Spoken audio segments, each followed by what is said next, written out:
Sir ഇത് ഞങ്ങളാണ് sir. ഇത് ദാസൻ, അല്ല ഇത് വിജയൻ, ഞാൻ ദാസൻ. അത് മനസ്സിലായി. ഈ കോപ്രായത്തിന്റെ അർത്ഥം മനസ്സിലാകാത്തത്. ഇവന്റെ കണ്ണിന് നല്ല സുഖമില്ല, അതുകൊണ്ടാണ് ഗ്ലാസ് വെച്ചത്. തന്റെ താടിയോ?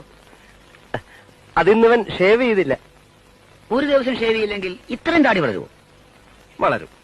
എന്താണെന്നറിയില്ല, ഞങ്ങളുടെ കുടുംബത്തിൽ എല്ലാവർക്കും ഇങ്ങനെയാ. പാരമ്പര്യമായിട്ടുള്ള ഒരു പ്രത്യേകതയാണ് ഈ താടി വളർച്ച. ഞങ്ങൾ ഇവിടുത്തെ അറ്റൻഡേഴ്സ് ആണ് സാർ.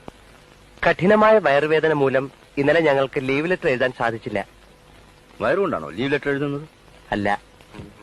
നിങ്ങൾ ഇന്നലെ ഞങ്ങളില്ല സാർ. അതല്ല. ഇല്ല സാർ, ഞങ്ങൾ ഇന്നലെ ഇല്ല സാർ. ഞങ്ങൾ ഡ്യൂട്ടി തുടങ്ങട്ടെ സാർ. വരട്ടെ, ആ ഗ്ലാസ് ഒന്നൂരി. ഞാൻ കണ്ണ് പഴുത്ത് ചീഞ്ഞിരിക്കുകയാണ്, ഗ്ലാസ് മാറ്റിയാൽ സാർ ഞെട്ടിപ്പോകും. ഞങ്ങൾ ഡ്യൂട്ടിക്ക് കയറട്ടെ സാർ.